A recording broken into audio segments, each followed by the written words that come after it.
What's up, heathens? How y'all doing? I'm the Godless engineer, and I critically analyze apologist claims to give you the best arguments and information so that you can stand up and use your voice. Today, we are going to be taking a look at a clip from the line. Today's call is from Mark, and Mark thinks that the Cain and Abel story in the Bible is completely true and proves that his God exists. No shit, I'm being serious here. So if you would like to fuck around and find out how Mark uses Cain and Abel to prove that God exists, then please stay tuned. We got calls. Oh man, we still got lines open. I forgot we were doing a show. We got let's talk to Mark calling in from my issues. I don't know why you're calling about mine.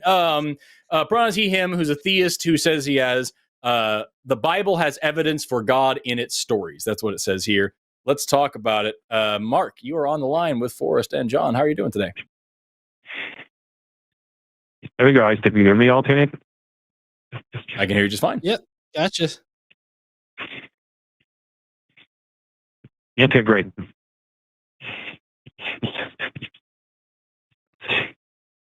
Are you beatboxing or just shuffling your phone around? Yeah, sorry. Should I get started? Yes. Yeah. So the Bible has evidence for God in its stories. So you're talking about the God of the Bible. Is the whole Bible? Are you talking about, or just part of it? Yeah, sorry. I'm a little nervous. You'll have to excuse me. I'm a big fan of the show, by the way. Oh, right on. Thank you very much for calling. Cool. Yeah. Okay. So we're talking about the God of the Bible. What stories provide evidence for God? So I would say the biggest example would be Cain and Abel. Have you read Cain and Abel? Yes.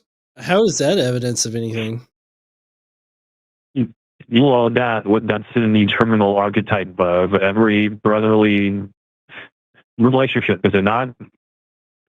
No, I don't want to kill my brother.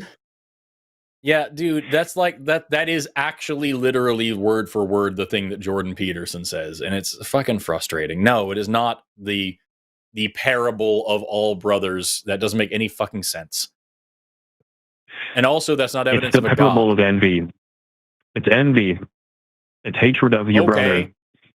There are plenty of other parables of envy available, and none of them provide evidence of any other gods. Just, Mark, answer this real quick. Do you watch a lot of Jordan Peterson's content? No. Oh, that's good. Okay. All right. So let's just say that this is an archetypal figure. These two brothers, envy and all this other shit. How does this get to a historical thing? Why can't this just be some made up bullshit story that's meant to represent something like an experience that somebody had that doesn't necessarily translate into, the Cain and Abel story, but it's like, oh, I want to represent this thing. So, here's this bullshit story I made up in order to explain like this concept. How does this translate at all to like anything like historical evidence or anything like that? Because like you specifically say that the Bible has evidence for God in its stories. How is this evidence of God? Yeah, so those are stories. They're not some sort of historical history book. You realize that, right? They're just like parables. They're mysteries that we can meditate on. They're not actually things that happen, though. But they happen every day to us eternally. Buddhism has all sorts of koans and stories and stuff that you're supposed to meditate on that teach you big lessons and stuff. Doesn't mean that Siddhartha was actually any kind of divine guy. Doesn't tell you anything about the supernatural. Doesn't tell you anything about the nature of reality. Just neat stuff to think about the human condition. There are plenty of parables and fables and things out there that talk about envy and talk about greed and talk about pride and talk about all sorts of other things that we can meditate on and think about. Doesn't do anything to tell us that this God is real or that any God is real. So we'll ask again, going back to the beginning, what stories in the Bible provide evidence for God? Genesis. Genesis 1. Okay. So that's not evidence. That's just saying a thing. So how can we test or verify that Genesis 1 is true? Genesis 1 is the claim, not the evidence. So what evidence do we have that Genesis 1 is true? Well, I'm not an astrophysicist, but I've heard that Genesis actually lines up very well with the Big Bang account. It super doesn't. We can go over it Yeah. together. What about Genesis? So, sorry, if I was just going to ask real quick, what about Genesis in particular lines up with the Big Bang hypothesis? The chaos. The chaos before the formation of order. It doesn't say anything about chaos. It says that there was void water. Yeah, where's the chaos in Genesis? Well, that's tohu and bohu in Hebrew, which means chaos. Okay. Wait, I'm sorry. Genesis 1. No, I said if you have a different thing, I just want to specify that the chaos he's talking about in Genesis 1 verse 2, it says the earth was without form and void. That's the chaos. Darkness was upon the face of the deep. That sounds like chaos. And the last line of that same verse is the Spirit of God moved upon the face of the waters.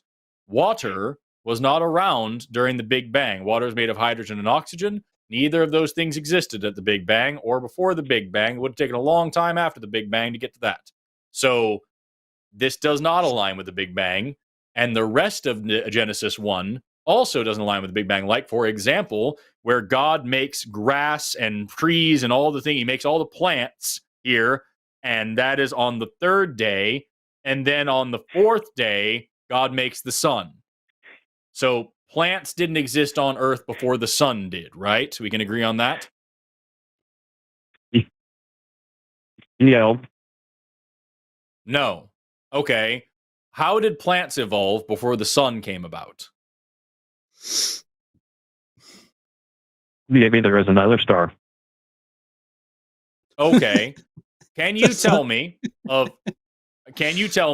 any other stars which are close enough to allow for photosynthesis in plants here on Earth and allowing plants to grow to the point where you would be able to sustain animal life?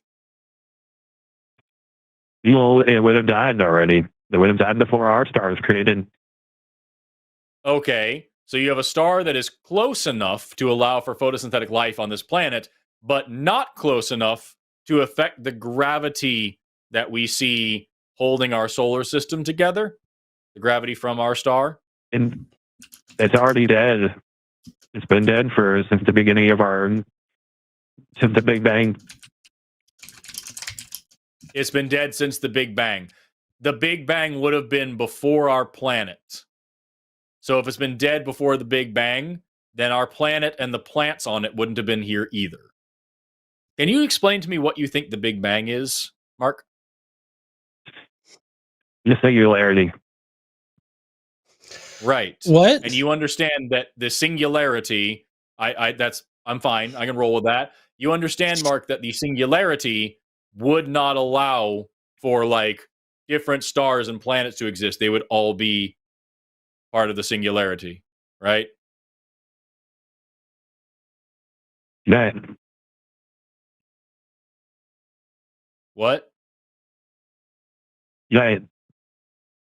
Right. So what you just said contradicted everything else you've just said.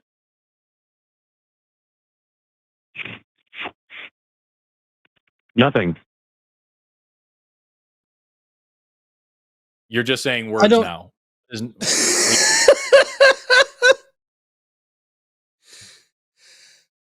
Are you going to have a meaningful conversation, or are you just going to be a dick? Well, yeah, sorry, I'm getting distracted. I'm reading chat. I'm getting distracted. I'm gonna put away the chat. Don't read chat. If you're here to read chat, then get off the phone and read chat. But if you're here to talk to us, talk to us. Right. Well then.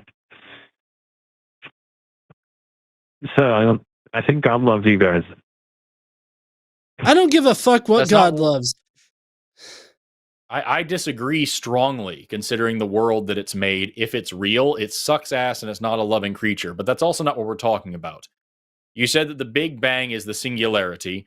And then you also said that before the Big Bang, there was a star that was so close to our Earth that it allowed for photosynthetic life to form, but then also not so close to the Earth so as not to disrupt the gravity of our solar system, which doesn't make any fucking sense.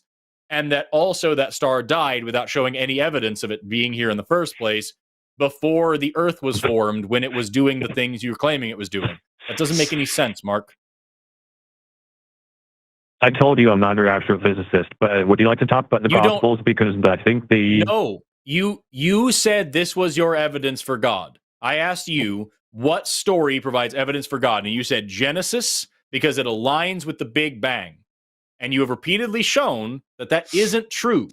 You said that Genesis 1 is the Big Bang, which says that there was water before there was anything in the universe, which doesn't make any sense.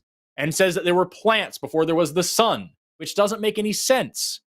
Which also says that there were animals after plants, which also isn't true. So, like, no, this doesn't make any sense. Your beliefs don't make any sense. Your claims that you're laying out here don't work. You don't have to be an astrophysicist to say that it doesn't make any sense, Mark, to say that there was another star that helped Earth survive before the Earth existed. How would that work? I don't know. Yeah, neither do I, because it's nonsense. Right. Go ahead, Mark, John. I'm sorry, I've been talking this whole time. No, you're fine. If I get that you're not like an astrophysicist or a cosmologist or anything like that, but why would you bring up something so technical to two people that are very technical about this particular claim? Why would you bring that up as evidence for your position? Like, if you can't actually support it with like evidence, and you're just going to sit there and be like, oh, well, obviously Big Bang matches Genesis, and then not actually expound upon that and support it with evidence. Why would you even do that? I didn't think you guys were going to call me on it that well. I'll be honest. You got me on that one. That's shitty. That's shitty. I'm sorry. That fucking do you rely on that in your conversations with people there, Mark? Like, do you rely on people just being like, oh shit, yeah, it totally matches. Wow, what the fuck? And not like actually try to question you and try to figure out like how you support your claims? Like, do you rely on people's ignorance in a conversation? You know, I'll admit I was ignorant on that one because I'm not an natural physicist, but I do have plenty of other arguments based on the Bible. Mark, I'm sorry, Mark. I just really I'm really sick of you bullshitting me here. You don't have to be an astrophysicist to understand that your claim is that before the universe started, there was a different star providing light to the Earth. That doesn't make any fucking sense. Before the Earth was created, I was just the Earth was doing things. Yeah, okay, well then fucking think about it before you, like, that's what sucks, dude. It's really shitty for you to say that you called into this show not expecting us to call you out on stuff. That just means you haven't thought about any of this stuff, and you called us to use us the way you should be using Google. Like, that fucking blows, dude. You say you're a fan of the show, and yet you didn't expect us to read into the things you were saying? Oh, I never heard these arguments on the show. Oh, man, this is. Yeah, Mark. I don't expect everybody to like, watch every single minute of every single show on here, but this is something that we talk about regularly, especially like on Skep Talk, but also the Sunday show, like both of them, all the time. So like, I get it if you're not up to date on what the counter arguments are to this very basic ass apologetics, but if you're gonna, I would just suggest like maybe you're more hip on the Gospels, which is kind of seems like what you want to pivot to next. But if you're gonna bring up something like this that's very technical and scientific to an engineer and a scientist, maybe you should like do some like background checking on like the apologetics and the counter arguments against those apologetics, so that you can have a meaningful conversation instead of not expecting us to call you on your bullshit when this is literally what we do on this channel. Sorry, go ahead. Yeah, or just, no. I interrupted you. I apologize. I was just adding, like, or just literally think about it. You don't have to go learn the physics of this stuff. No part of this discussion has required you to understand how planets form or where stars come from or any of this shit. Just literally, if you're gonna make the claim Genesis 1 is demonstrating the Big Bang, you should have fucking read Genesis 1 first. It's a short chapter. And if you had read it, you would have been able to think about it and understand that your position is untenable. Like, you didn't think about this at all before you called us, and then you're going to say that you didn't expect us to think about it for you. I don't know, man. That just rubs me every sort of wrong way. Anyway, Mark, the Gospels. I'll let you do one more because it's only been 14 minutes, and we've got plenty of other calls waiting. But like, I'm interested in one more. Do you want, John? Do you think one more? Oh, you're muted. You're muted, John. You muted bastard. How dare you? Sorry. Yeah, sorry. I had to blow my nose, so I was trying to be respectful. Yeah, I'm totally up for a gospel talk. Maybe you're better at the Gospels. Let's try the Gospels. Yeah. Okay. So I think if you read all four Gospels, Matthew, Mark, Luke, and John, you will see how reliable Jesus Christ is as a person. Okay, all right, hold on. I'm going to stop you. Yeah, you're not fucking serious with this, because my first question is going to be, how do we know that the Gospels are actually historically reliable? Because you're not going to find critical scholars that agree with you on that particular point. You're just going to find apologists that agree with you on that point. So, like, tell me, how do you know that the Gospels are historically reliable as opposed to just made up bullshit? Well, I think the Gospels don't ever claim to be historical documents. I'm sorry, if you're going to claim what you claimed just a second ago, as far as like proving whatever you called into this show to prove, I feel like it needs to like correspond to history, right? Like the Gospels, if they're telling a true account of Jesus, they have to correspond to actual history, correct? No, absolutely not. I'm not a fundamentalist. You don't have to be a fundamentalist to think that the Gospels are historical. Forrest, I'd take it back. I don't think this guy's serious. The thing that gets me is that, like, none of the Gospels, if I remember correctly, none of the Gospels were written by eyewitnesses at all. Matthew, Mark, Luke, or John. I don't think they knew Jesus, if I remember correctly. Mark, in my notes here on this page, I wrote that Mark was written around 66 AD, Matthew and Luke were written around 85 AD, and John was written around 100 AD, all in a time when people lived to be 40. And so, like, these are folk tales. And if you're going to seriously say with the straight fucking face that they show the consistency of Jesus when the Jesus character is very different in each of them. I think it's I can't remember off the top of my head exactly, but I believe it's in Matthew that he's a fucking megalomaniac, sets a tree on fire for not having fruit for him and shit. And then you have the other one where he's flipping tables and beating the hell out of people with a whip. There's whole fucking verses about him fashioning a whip. And then you have, like, John, when he's just this angel, this lamb, that's just this super sweet guy that's never hurt a fly and would never raise a hand to anybody and didn't even speak in a stern voice for his entire fucking life. And, like, you're going to say this is consistency? And then also the fact that each of the gospel stories has a completely different account of the resurrection. Was there an angel at the tomb, or were there several angels, or were there no angels? Were the angels sitting on the rock, or were they standing by the people, or did they appear before the people? Was the body in the tomb when they got there, or did it levitate out of the tomb in front of them, or was it never there in the first place? Was the rock there and then moved, or was there an earthquake that moved the rock, or did Jesus move the rock, or was the rock already moved? All of these are different things across the different gospels. And if you're going to claim any kind of, like, consistency in them, you're going to be fucking sorely mistaken and very embarrassed when you actually read the damn things. I don't think, Mark, that you've read your Bible. And I think that you're just repeating apologetics bullshit that you've heard without thinking about it first. And that sucks. You're making a lot of assumptions, sir. I am not a fundamentalist, so I would not assume that the Gospels need to be called consistent. Your claim was that they are consistent, Mark. I said they're proof of God. No. How are they We proof of asked you God? we asked you what evidence there was in the Gospels, and the thing you said with your mouth was that if you look at Jesus character of across Jesus. Matthew, Mark, Luke, and John, that Yes. he is consistent, and he His isn't. character was consistent. His character is consistent. Not whether or not It he is moved the not. rock. No. Okay. So His here's some character is the same. inconsistent character.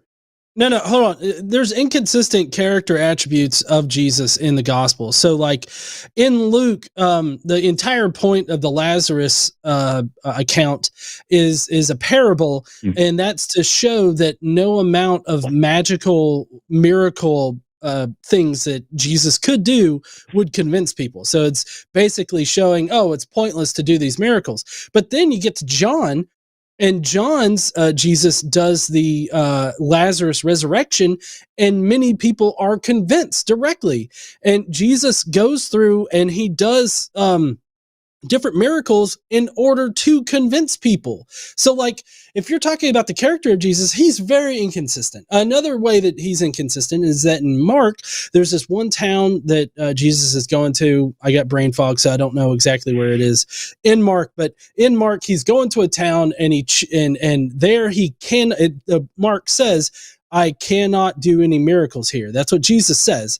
But then as you progress in the gospels, you see this this point where Jesus is turning on that one particular story that's in the three synoptics, where eventually in Luke it gets to the point where he's like, oh, I chose not to do any miracles there. Like he chooses not to do any miracles because they didn't have enough faith or some kind of shit like that. So I mean, like there's inconsistent character attributes of Jesus throughout all four of the accepted gospels that are part of the canon. And then if you go outside of the canon to these other gospels that exist out there, it's even wilder as far as like the inconsistencies with Jesus.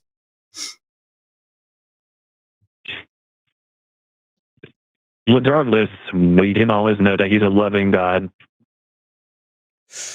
Oh my God, are we just going to pivot from one shitty argument to another? Yeah, except for the time when he said that I come not to bring peace but a sword. I come not to bring peace but a sword, and the time when he said I come to set brother against brother, and the time that he said no one loves me if they don't hate their parents first, and the time that he said that not a jot or tittle of the Old Testament law, the Old Testament law, which is all about genocide and murder and insanity. He said, not a jot or tittle of that law shall change until all things come to pass. Yeah. Oh, come on. The things he said. Yes, I am coming on, sir, to tell you that Jesus said shit that you don't like. I love all of it. Oh, you love all of it. Okay. Yeah, dude, you're not fucking serious. You're just saying whatever thing makes you feel more comfortable. And every time we demonstrate that what you're saying doesn't make any fucking sense, you come up with another excuse or you pivot to another talking point. Like, even if, like, genuinely, seriously grapple with just some fucking reality for a second. Even if each of the Gospels perfectly describe the exact same character, that wouldn't change anything. All three books of the Lord of the Rings describe the same Gandalf. And Gandalf isn't fucking real, right?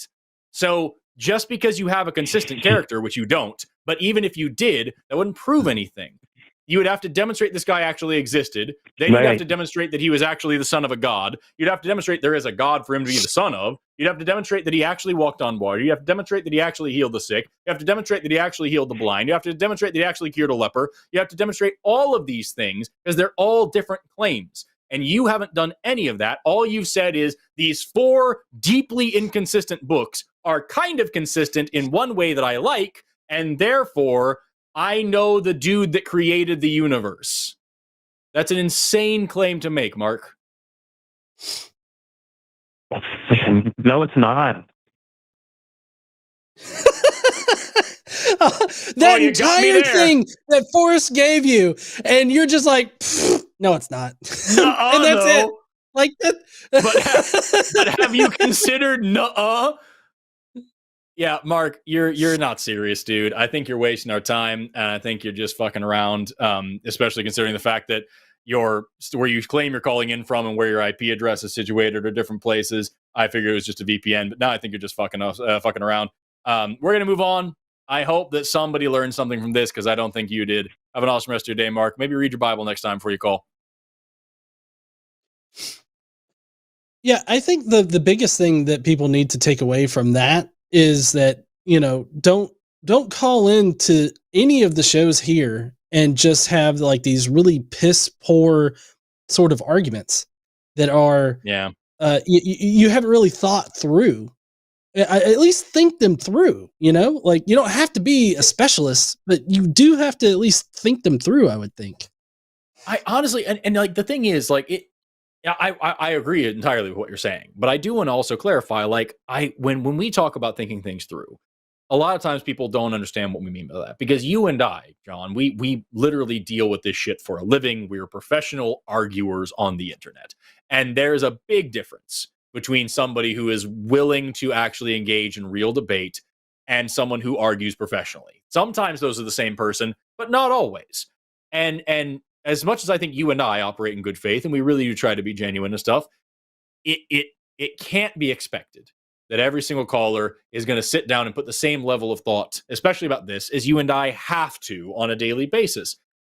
But if you can't, like, just be fucking honest about that then.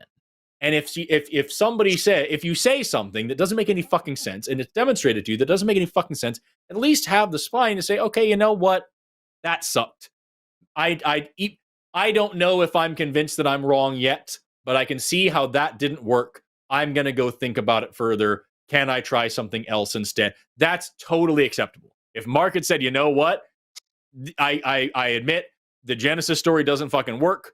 It doesn't make any logical sense. I don't know how it happened, but I still think it might have. I'd like to move on. I would have been so fine with that. Instead of just saying, I don't know, I'm just guessing. Can we talk about gospel now? Like, no. What's the point? You're not getting anywhere. I just don't want anybody to be intimidated and think they have to be like some fucking expert in some area before they call us. That's not at all what I would ever want anybody to be. Just, you have to be fucking honest. I don't know, man. And not arrogant as shit and say that fucking, you know, the guy who made the universe because some things in a book sound like a nice dude sometimes. All right, heathens, that was a wild call, but I want to know what you thought about Mark's arguments. Do you think that he was spot on about a number of these things, or do you think that he needs to go back to the drawing board and maybe rethink some of these arguments, potentially throw them all out entirely? Let me know down below in the comments. And while you're down there, why don't you smash that like button and subscribe if you like this kind of content. Don't forget to stand up and use your voice. Bye, heathens.